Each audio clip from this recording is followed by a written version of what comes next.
Oke, assalamualaikum warahmatullahi wabarakatuh. Perkenalkan, nama saya Muslihin.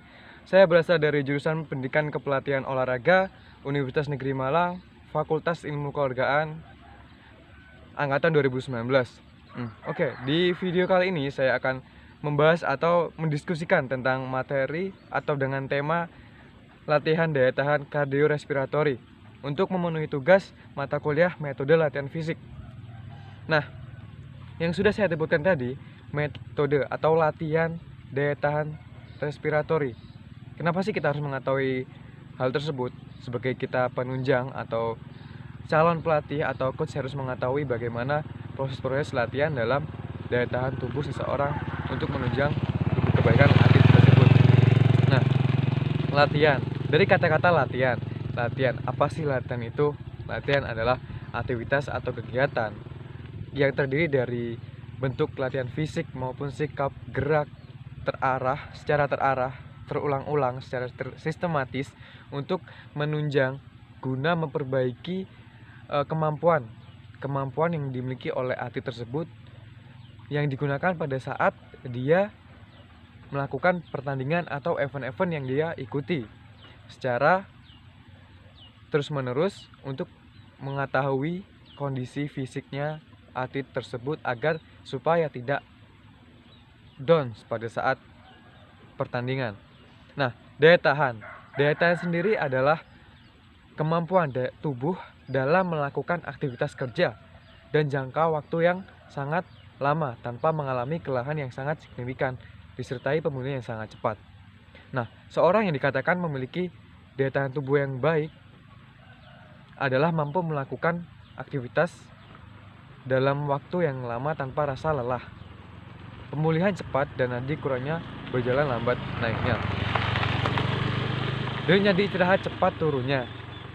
Nah, setelah kita mengetahui apa itu latihan, apa itu daya tahan, kita juga harus mengerti tujuan dari latihan daya tahan ini sendiri. Nah, tujuan dari latihan daya tahan ini menentukan denyut nadi istirahat serendah mungkin, mendorong denyut nadi kerja semaksimal mungkin pada saat kerja. Denyut nadi istirahat cepat turunnya. Nah, kardiorespiratori, kata-kata yang terakhir, persematan kata-kata yang terakhir yaitu kardiorespiratori. Kita harus mengetahui apa sih kardiorespiratori itu sendiri. Mohon maaf ya. Kardio sebagai organ manusia yang terutama yang paling penting adalah darah.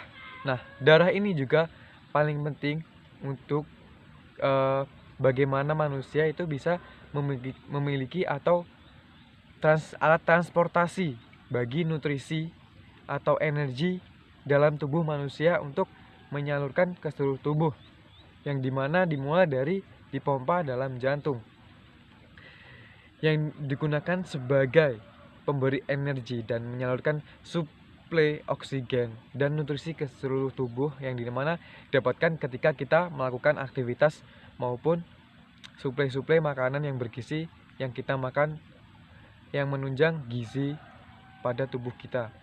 Nah, apa sih peran penting dari kardiovaskular ini dalam mempertahankan hemosintesis atau daya tahan tubuh? Tergantung pada kontinu atau secara terus-menerus berulang-ulang dan terkontrol gerakan darah dalam tubuh kita. Nah, setelah kita mengetahui apa itu latihan, apa itu daya tubuh, apa itu kardiorespiratori, kita harus mengetahui sistem-sistem energi dalam tubuh manusia untuk menyikapi latihan-latihan yang ada pada saat kita menunjang latihan olahraga. Sistem energi ada dua, dimana yang kita awam, yang kita ketahui kebanyakan yang ada di seluruh yang kita kenal lah, intinya gitu. Sistem energi tubuh manusia ada dua, yaitu sistem anaerobik maupun sistem aerobik. Nah, dari kedua tersebut ada memiliki penjelasan tersendiri. Yang pertama, sistem energi aerobik. Sistem energi anaerobik adalah sistem energi tubuh, penyediaan energi untuk mewujudkan gerak menyesuaikan pada kebutuhan oksigen tidak dapat terpenuhi secara seluruhnya dalam tubuh. Apa sih maksudnya? Nah, maksud tersebut adalah ketika kita melakukan latihan sistem energi anaerobik, tubuh kita tidak melakukan atau membutuhkan atau menyalurkan oksigen secara sepenuhnya ke dalam tubuh secara maksimal. Nah, mendorong tubuh melakukan gerak maksimal sampai waktu tertentu sehingga paru-paru tidak mampu memasukkan oksigen ke dalam otot. Dimanfaatkan untuk mempromosikan kecepatan, kekuatan, kelincahan, dan membangun massa otot. Nah, di sistem energi tubuh manusia, anaerobik ini terbagi menjadi dua, yaitu sistem energi anaerobik laktasid dan sistem energi anaerobik laktasid. Nah, kita harus membedah kedua tersebut nih. Kita harus mengetahui apa sistem energi anaerobik laktasid maupun sistem energi laktasid itu apa. Oke, sistem energi laktasid mewujudkan gerak eksplosif yang tidak tergantung pada kebutuhan oksigen dan gerak dengan waktu singkat. Tidak menghasilkan asam laktat dalam sistem energi anaerobik laktasid ini sendiri. Komponen kondisi fisik anaerobik laktasid dalam ini adalah membutuhkan latihan kecepatan atau speed, kelincahan atau agility, kekuatan maksimum atau maksimum exercise.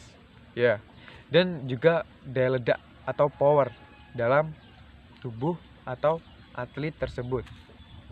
Nah, yang kedua, sistem energi anaerobik laktasid.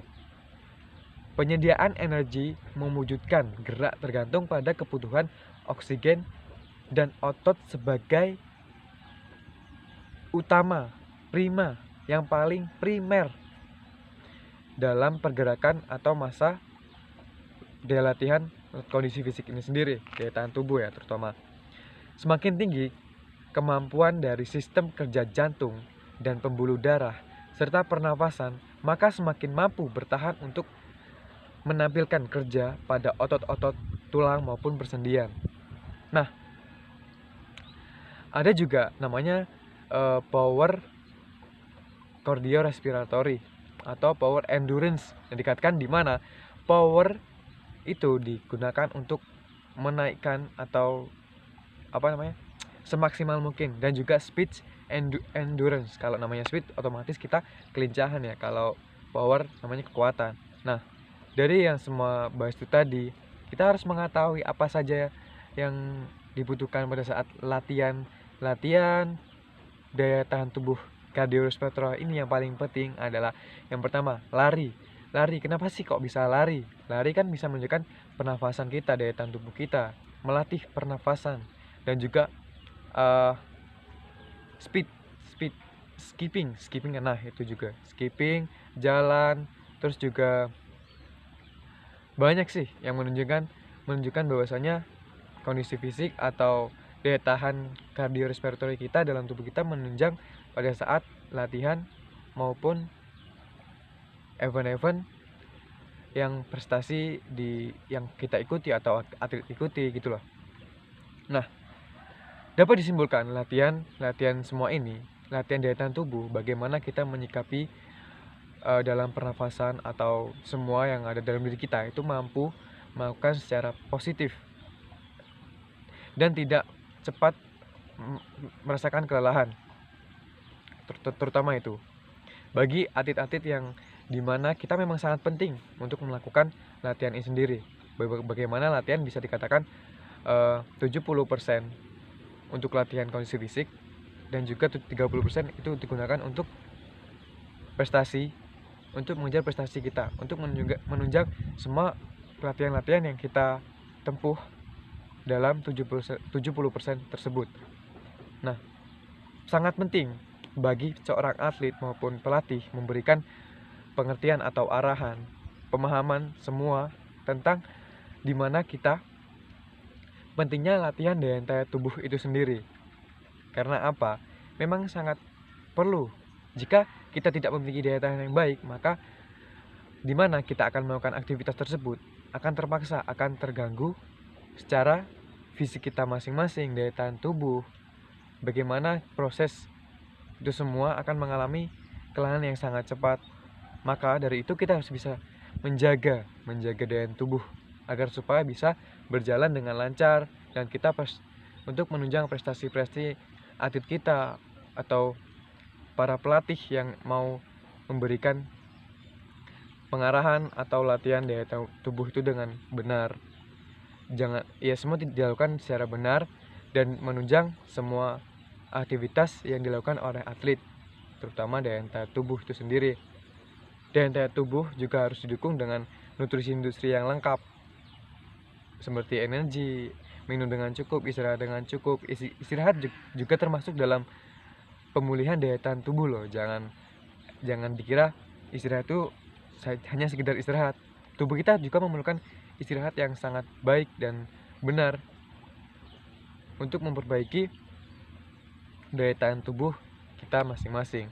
Nah, kurang lebihnya itu tadi yang saya bahas tentang latihan daya tahan tubuh kardiorespiratory. Mungkin ada salah maupun koreksi yang kurang benar, kurang tepat, bisa dikoreksi oleh teman-teman atau kita diskusikan di lain waktu, atau bisa komen di video saya ini dah. Bisa komen di bawahnya apa yang bisa dipertanyakan, apa yang perlu diperbaiki, gimana baiknya kita ke depan untuk menunjang lebih baik kebaikan diri kita masing-masing maupun pada atlet kita gitu kan. Oke, terima kasih. Itu saja yang dapat saya sampaikan, kurang lebihnya mohon maaf. Wassalamualaikum warahmatullahi wabarakatuh. See you next time.